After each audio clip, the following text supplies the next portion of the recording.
ओम तब कथामृतम तप्त जीवनम कविभिडीडितं कल्मषापहं श्रवणमंगलम श्रीमदाततं भुवि गृह्णन्ति ये भूरिदा जनाः।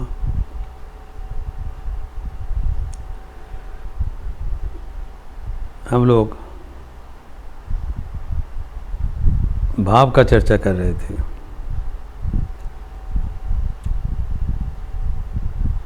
पंच प्रकार का सात्विक भाव के भीतर मधुर भाव का चर्चा होता है। सर्वशेष भाव, सर्वश्रेष्ठ भाव, जिससे सर्व प्रकार का भाव सम्मिलित रहता है। The culmination of all attitudes in devotion. शांत, दास्य, सख, वात्सल्य, चारों भावों का समाहार मधुर भाव में होता है। हम लोग चर्चा किए हैं, कल देखे थे। एवं इस भाव का चरम प्रकाश स्वयं श्रीमती राधिका के जीवन में दिखाई गया, और वो भाव का मूल कथा है त्याग। प्राण सखा के लिए सर्वस्व त्याग करने का संकल्प, और त्याग का माध्यम से ही प्राप्ति, त्याग का माध्यम से ही शांति। इसे तो भगवद गीता में कहा गया है त्यागात् शांतिरनंतरम, लेकिन ये है प्रेम का परिणति। यहाँ पर प्रेमास्पद के लिए सब कुछ छोड़ते हुए सब कुछ पाना, जो श्रीमती का जीवन में दिखा गया था, वही हम लोग चर्चा किया था। जो स्वयं श्री कृष्ण वो भाव आस्वादन करने के लिए श्रीमती राधिका का भाव से अवतीर्ण हुए थे। 2 in 1।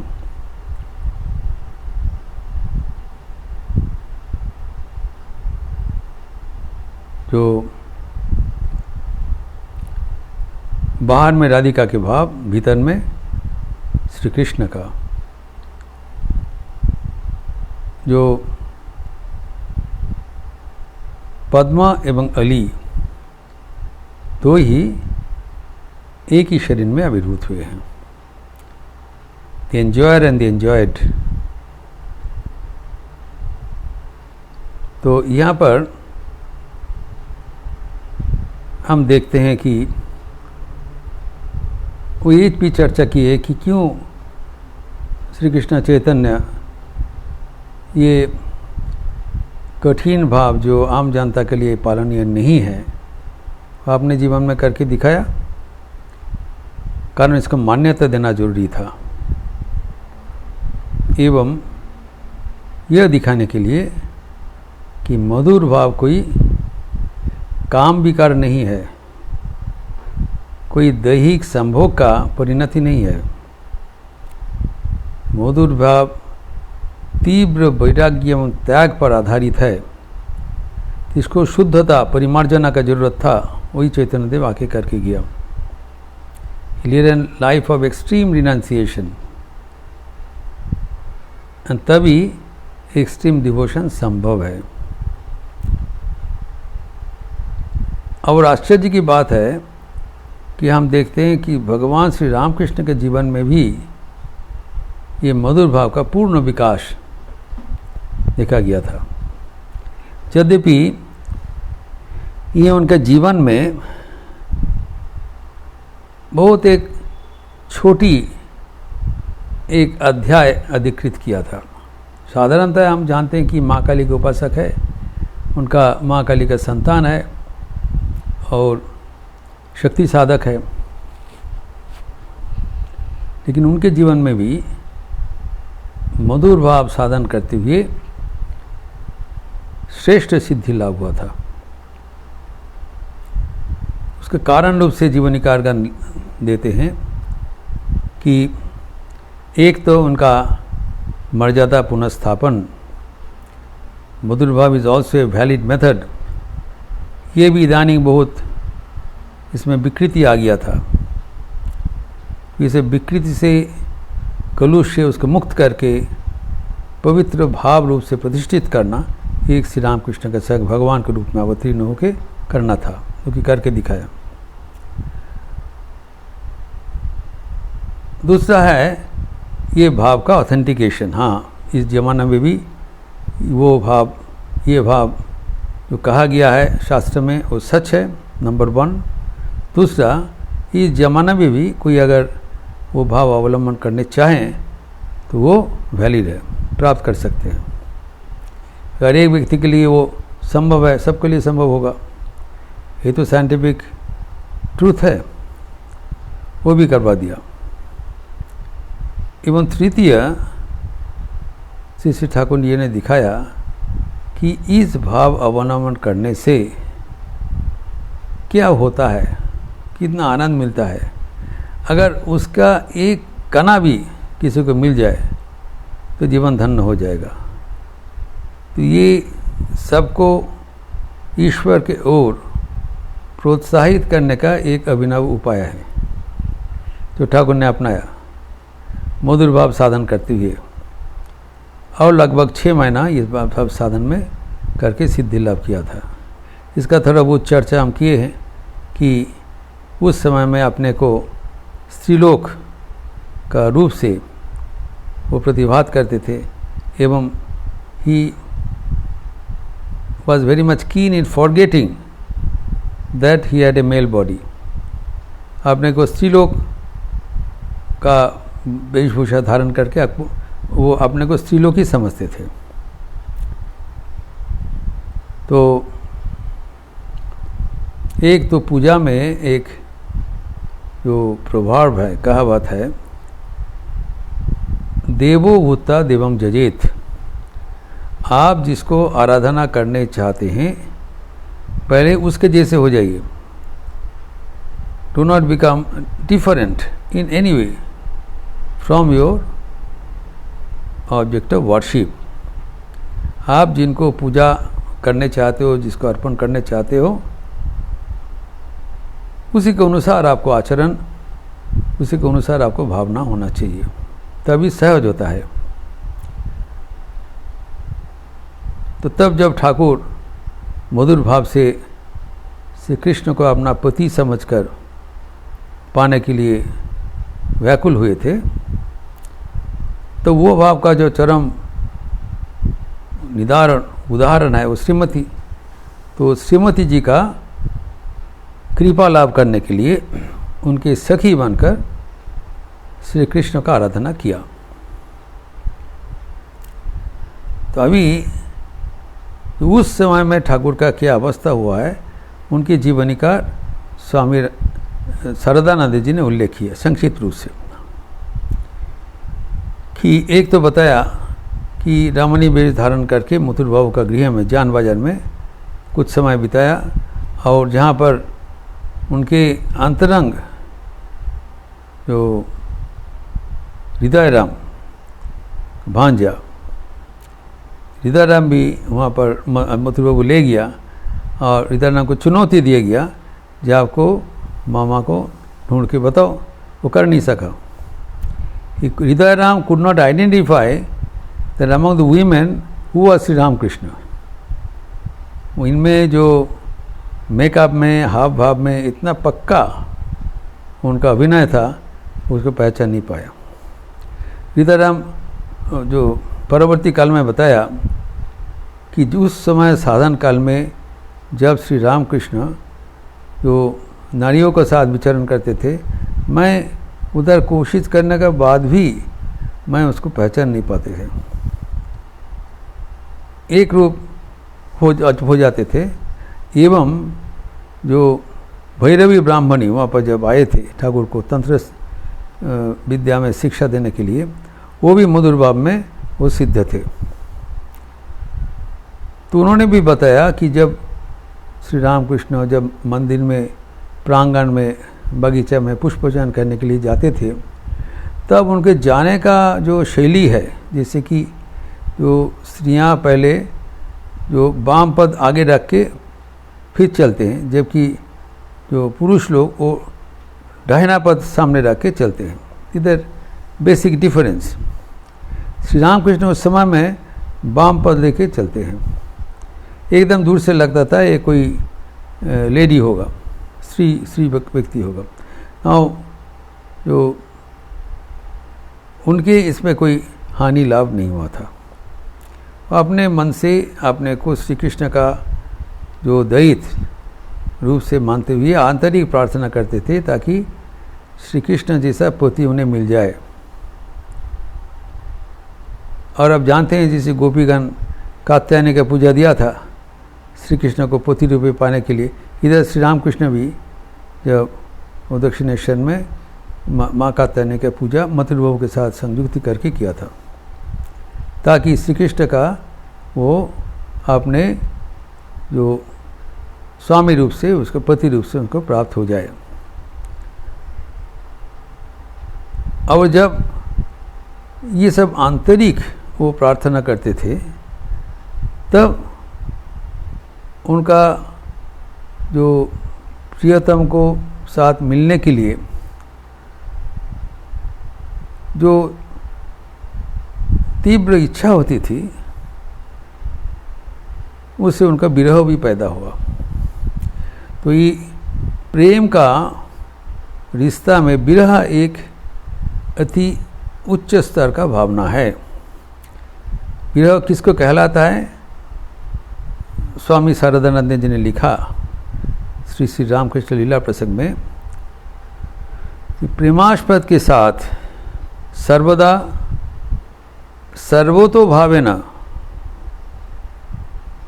सम्मिलित होने के लिए जो हृदय में तीव्र लालसा का उत्पन्न होता है, इच्छा उत्पन्न होता है, उसको जो प्रतिहत हो जाता है, उससे हमें मिलने के लिए जो व्यवधान पैदा करते हैं, उस प्रतिकूलता हेतु जो उनका हृदय मन मथनकारी एवं सर्वेंद्रिय विकलकारी जो अवस्था है, दो चीज़ होता है उनका, ये प्रियजन को अप्राप्ति जनित जो वेदना में, कष्ट में, तो उनका पूरा मन शरीर बेचैन हो जाते थे।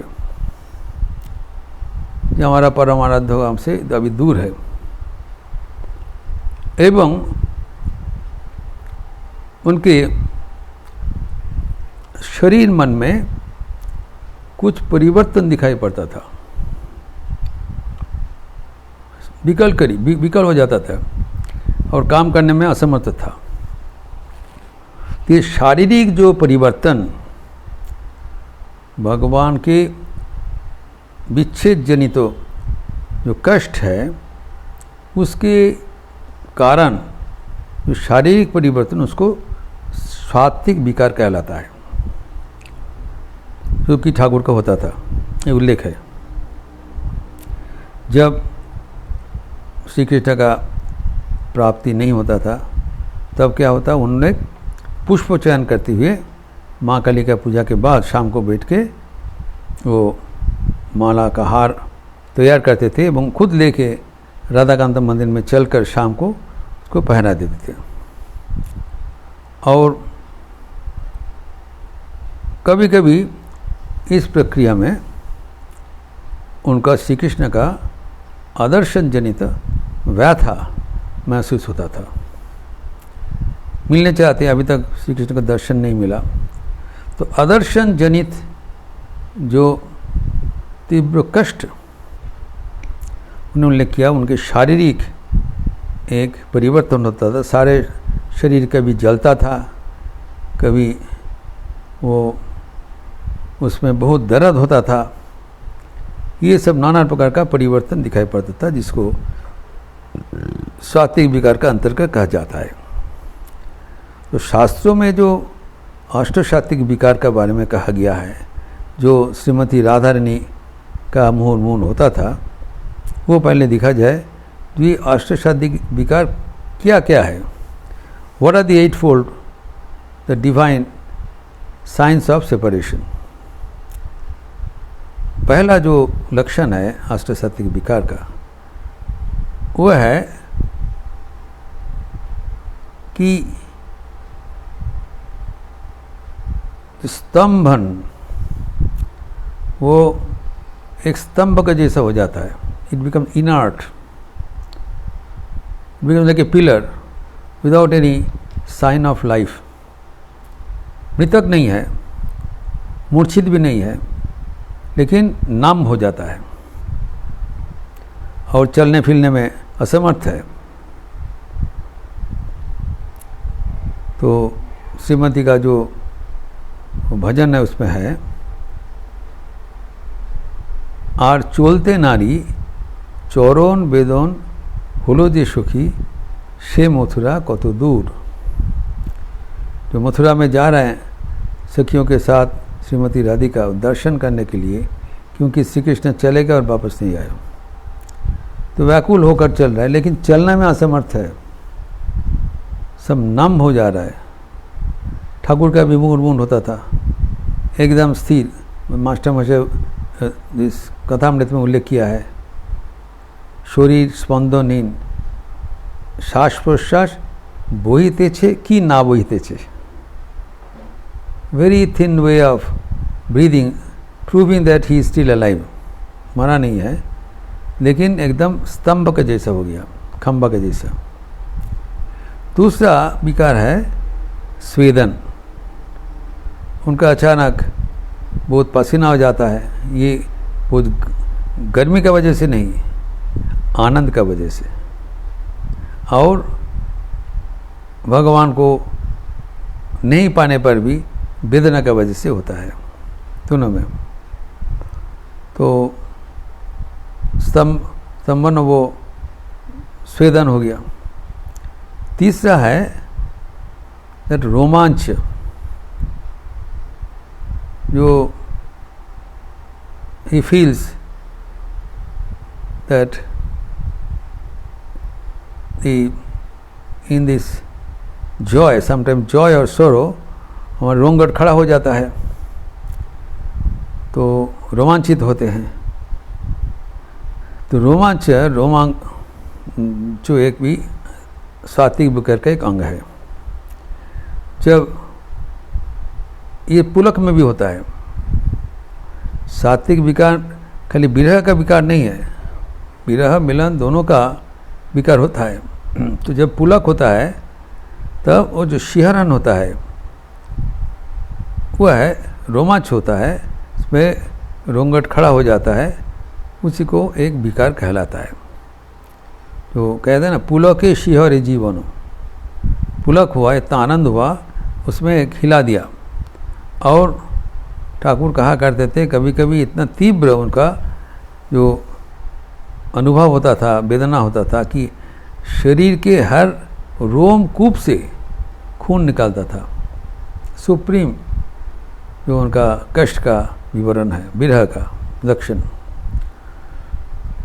तो अभी रोंगट, रोमांच, ये बताया थर्ड विकार।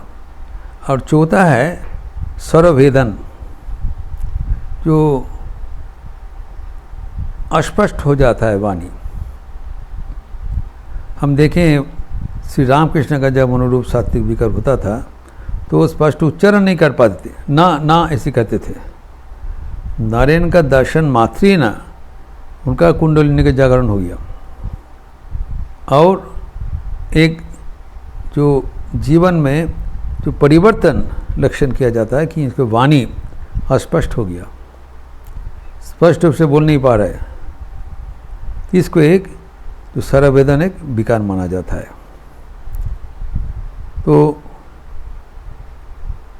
जब ऐसी हो गया, स्वरभेदन हो गया, उसके बाद में जो उनका जो विकार होता है कि जो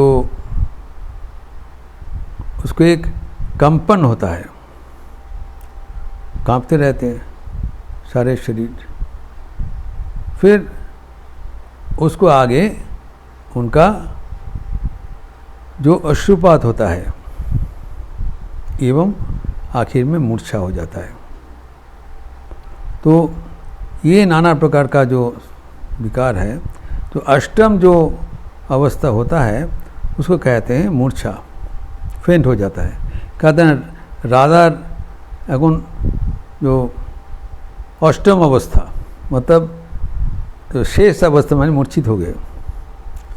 मजाक करके कहा जाता है राधा का अष्टम अवस्था मतलब एकदम वो मूर्छित हो गए श्री कृष्ण के विरह में। तो ये जो 8 प्रकार का जो स्वात्विक विकार है, ये भी जो सबका एक साथ नहीं होता है, उसका भी 5 अवस्था है जो भक्ति शास्त्र में कहा गया है। प्रथम भाव होता है धूमायित भाव विकार, अर्थात ये 8 प्रकार का सात्विक विकार में कभी कभी आता है चले जाते हैं, एक बार फील हो आप चले गए, स्थायी नहीं होता है, अस्थायी आवागमन होता है धूमायित बिगिनर्स। फिर जब इसको आगे है ज्वलित, अभी धूमायित ने first it was in a form of smoke, now it has the fire has been ignited, जल गया, भगवान के लिए प्रेमाग्नि का जल गया, इसको जलित कहा जाता है, लेकिन उसका मात्रा कम है। सो 2-1 भाव अष्टसात्विक विकार के 2-1 विकार उनके शरीर में मन में दिखाई पड़ता है, ज़्यादा नहीं। फिर वो जब आगे बढ़ता है तो तब हो जाता है दीप्त, धुमायित जलित जल गया, दीप्त मतलब अभी उसमें दीप्ति दिखाई पड़ रहा है, इफल्जेंस वो दिखाई पड़ता है, और तब माना जाता है इनके जीवन में भाव अभी परिग्रहण कर लिया। तो दीप्त के ऊपर जो अवस्था है वह है कि उद्दीप्त, न केवल जला है वो उसको अच्छा तरह से जल रहा है। दीप्त में 2-1 भाव होता है दिखाई पड़ता है, उद्दीप्त में वो 3-4 भाव दिखाएगा, 8 नहीं। इसका आगे का अवस्था है जो सुदीप्त में पूरी जल गया। तो धुमायित, ज्वलित, दीप्त, उद्दीप्त, सुदीप्त। सुदीप्त भाव में और सब 8 प्रकार का सात्विक भाव दिखाई पड़ेगा, ऑल 8 फॉर्म्स, जो कि राधिका के जीवन में हुआ था।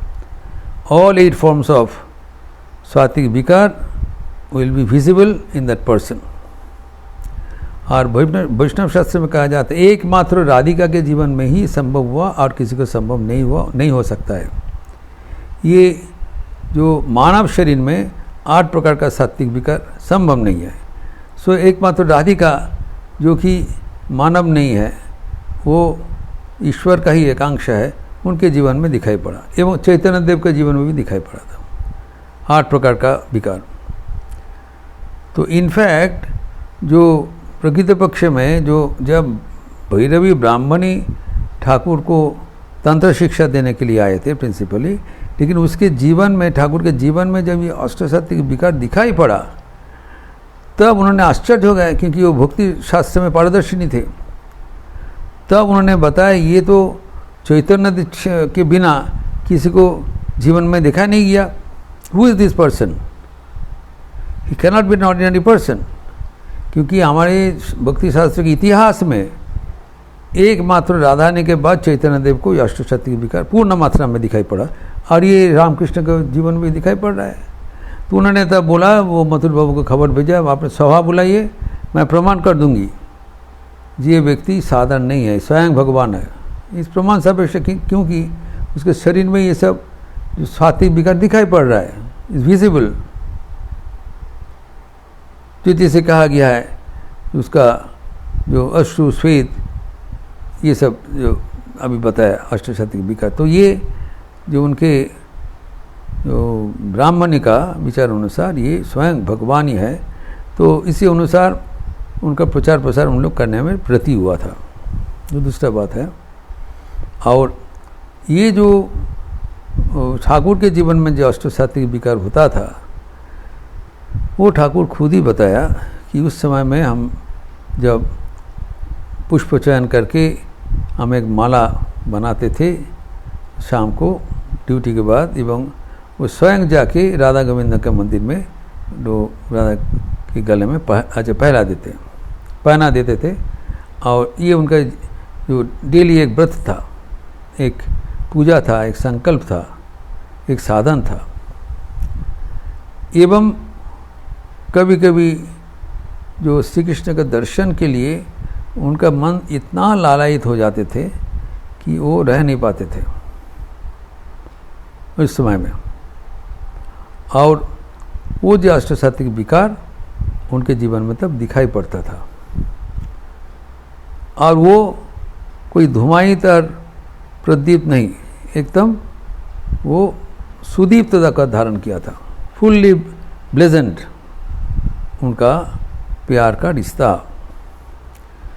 तो इसी जो भावना में वो प्रतिष्ठित हो गए, मधुर भाव में प्रतिष्ठित होकर श्री रामकृष्ण भक्तगणों को इसके बारे में क्या बताया, क्या करणीय है, क्या वर्जनीय है, वो अगले दिन देखेंगे।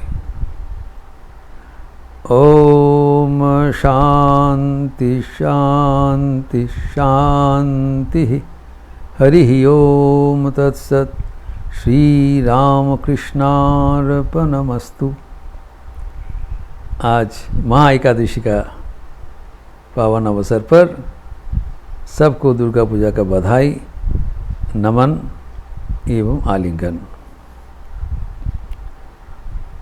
जो विजयादशमी होगी, आज एकादशी, अर्थात आज राम नाम संकीर्तन होगा संध्या आरती के उपरांत।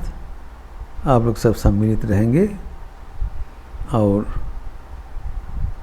इस अवसर पर आपको पुनः कहा जाता है, आप लोग अच्छे रहिए, स्वस्थ रहिए, आनंद में रहिए। नमस्कार।